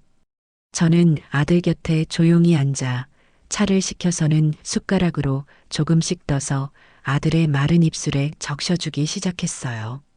처음에는 미동도 없던 아들이 몇 번인가 찬물을 받아 마시더니 아주 천천히 눈을 떴습니다. 그리고는 저를 바라보며 아주 오랜만에 입을 열었죠. 엄마, 이 대추차 엄마가 끓인 거죠? 그 한마디에 저는 참고 있던 눈물을 터뜨리고 말았습니다. 그래, 아들아. 엄마가 끓였어. 우리 아들 기운 내라고. 아들은 어린아이처럼 제 품에 안겨 한참을 소리내어 울었고 저는 그런 아들의 등을 쓸어주었어요. 그날 이후 아들은 아주 조금씩, 아주 느리지만 분명하게 원래의 모습을 되찾기 시작했습니다. 그렇게 저희 모자가 힘겨운 시간을 보내는 동안 소희 양은 저희에게 새로운 가족이 되어 주었어요. 그녀는 주말마다 저희 집을 찾아와 함께 장을 보고 음식을 만들었고 적막하기만 했던 집에 젊은 사람의 웃음소리를 채워 넣었죠. 소희 양은 제게는 친손녀처럼 애교를 부렸고 경수에게는 묵묵히 곁을 지켜주는 좋은 말동무가 되어 주었습니다. 어느 화창한 주말 오후 저희 셋은 거실에 앉아 제가 끓인 대추차와 각 구운 약과를 먹고 있었어요. 경수는 오랜만에 환하게 웃으며 소희 양과 이야기를 나누고 있었죠. 그 평화로운 풍경을 바라보던 제 마음이 얼마나 벅차고 감사했는지 모릅니다. 그때였어요. 대추차를 한 모금 마신 소희 양이 눈을 동그랗게 뜨며 말했죠. 우와, 어머님, 이 대추차 정말 명품이에요. 제가 마셔본 그 어떤 차보다 맛있어요. 이걸로 찻집 하시면 정말 대박 나실 텐데. 그 말에 저와 경수는 잠시 서로를 쳐다보았어요. 그냥 무심코 던진 말이었지만 그 한마디가 저희 모자의 마음속에 작은 파문을 일으켰습니다. 찻집. 상상도 해본 적 없는 일이었지만 왠지 모르게 가슴이 두근거렸어요. 아픔과 상처의 상징이었던 이 대추차로 새로운 희망을 만들어갈 수도 있지 않을까? 저는 무기력하게 앉아있던 아들의 눈에서 아주 오랜만에 희미한 생기의 빛이 반짝이는 것을 보았습니다. 그것은 아주 작았지만 저희 모자에 멈춰버렸던 시간을 다시 흐르게 할 아주 소중한 희망의 불씨였습니다. 소의 양이 무심코 던진 그 한마디는 저희 모자의 삶을 완전히 새로운 방향으로 이끌어 주었습니다. 그날 이후 찻집이라는 단어는 저희 집의 새로운 희망이 되었죠. 경수는 언제 그랬냐는 듯 무기력함에서 완전히 벗어나 마치 새로운 장난감을 선물 받은 아이처럼 찻집 창업에 대한 정보를 모으기 시작했어요. 인터넷을 검색하고 상권 분석에 대한 책을 읽고 유명하다는 찻집들을 직접 찾아다니며 시장 조사를 했죠. 그런 아들의 모습을 보는 것만으로도 저는 세상을 다 얻은 기분이었습니다. 저 역시 신이 나서 평생을 갈고 닦아온 저만의 비법들을 하나씩 노트에 정리하기 시작했어요. 대추차는 물론이고 향긋한 생강계피차, 시원한 오미자차, 그리고 쫀득한 약과와 바삭한 매작과까지 제 손맛이 담긴 전통차와 다가들로 메뉴판을 채워나가는 일은 잃어버렸던 제 삶의 활력을 되찾아주는 소중한 과정이었습니다. 저희 모자는 그렇게 함께 머리를 맞대고 때로는 티격태격 다투기도 하고 때로는 서로를 응원하며 저희만의 꿈을 구체적으로 그려나가기 시작했어요. 그 과정에서 저희의 관계는 예전보다 훨씬 더 단단하고 깊어졌죠. 아들은 더 이상 마마보이가 아닌 든든한 사업 동반자가 되었고, 저는 아들에게 의지하는 늙은 어머니가 아닌 아들의 꿈을 지지하는 든든한 지원군이 되었습니다. 몇 달간의 준비 끝에 저희는 동네의 한적한 골목 어귀에 작고 아담한 가게를 얻을 수 있었어요. 그리고 저희의 모든 희망과 정성을 담아 그곳을 저희만의 공간으로 꾸미기 시작했죠. 가게의 이름은 고민할 것도 없이 부임의 부엌이라고 지었습니다. 따뜻한 원목으로 된 테이블과 의자를 들이고 창가에는 제가 직접 가꾼 작은 화분들을 놓았죠. 가게 한쪽 벽면에는 제가 평생을 사용해온 낡은 약탕기와 녹그릇들을 장식해 저희 가게의 역사와 진심을 보여주고자 했습니다. 인테리어 공사가 끝나고 가게 안에 저희가 직접 고른 찻잔과 그릇들이 하나씩 채워질 때마다 저희 모자는 마치 어린아이처럼 기뻐하며 서로를 부둥켜 안았어요. 경수는 그동안의 마음고생이 심했던지 부쩍 수척해졌지만 그의 눈은 그 어느 때보다 총명하고 열정적으로 빛나고 있었죠. 이 작은 공간은 단순히 차를 파는 가게가 아니었어요. 그것은 지독한 시련을 딛고 일어선 저희 모자의 새로운 인생 그 자체였습니다. 그리고 마침내 따스한 봄 햇살이 가득했던 어느 날 저희의 찻집 부임의 부엌이 드디어 문을 열었습니다. 개업날 가게는 저희의 새로운 시작을 축하해주기 위해 찾아온 손님들로 온종일 북적였어요. 오랜 동네 친구들과 이웃들은 물론이고 저희의 사정을 알게 된 많은 분들이 일부러 멀리서 찾아와 응원의 메시지를 남겨주었죠. 물론 저희의 1등 공신인 소희 양도 자신의 일처럼 기뻐하며 앞치마를 두르고 서빙을 도왔습니다. 가게 안은 향긋한 차 내음과 사람들의 따뜻한 웃음소리로 가득 찼고 저는 그 풍경을 바라보며 조용히 눈물을 훔쳤어요.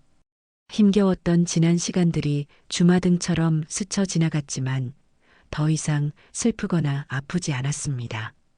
그 모든 고통의 시간들이 있었기에 지금 이 순간의 행복이 더욱 소중하고 감사하게 느껴졌으니까요. 그날 저녁 마지막 손님까지 돌아가고 난 뒤 경수는 제 앞에 따뜻한 대추차 한 잔을 조용히 내려놓았어요. 그리고는 제 손을 꼭 잡으며 아주 오랜만에 제게 진심을 전했죠. 어머니, 정말 감사합니다. 그리고 죄송했습니다. 어머니 덕분에 제가 다시 웃고 다시 꿈을 꿀 수 있게 됐어요. 이제부터는 제가 어머니 평생 지켜드릴게요. 아들의 그 한마디에 저는 지난 모든 세월의 아픔을 깨끗이 씻어낼 수 있었습니다. 이제 부임의 부엌은 저희 동네의 작은 명소가 되었어요. 많은 사람들이 저희의 차를 마시기 위해 그리고 저희 모자의 이야기를 듣기 위해 찾아오죠. 저는 매일 아침 저희 가게를 찾아주는 손님들을 위해 정성껏 대추차를 끓입니다. 이제 제 대추차에는 더 이상 아픔과 상처의 기억 대신 따뜻한 위로와 새로운 희망의 맛이 담겨 있죠. 어느덧 시간은 흘러 가게 밖에는 첫눈이 소복하게 내리고 있었습니다. 창밖에 눈 내리는 풍경을 바라보며 저는 따뜻한 대추차를 한 모금 마셨어요. 제 인생에 불어닥쳤던 그 길고 지독했던 폭풍우는 이제 완전히 멎었습니다.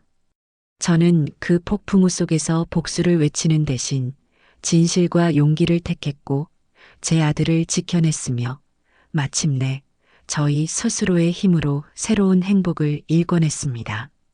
찻잔 너머로 보이는 아들의 환한 웃음 속에서 저는 이것이야말로 진정한 승리라는 것을 깨닫습니다.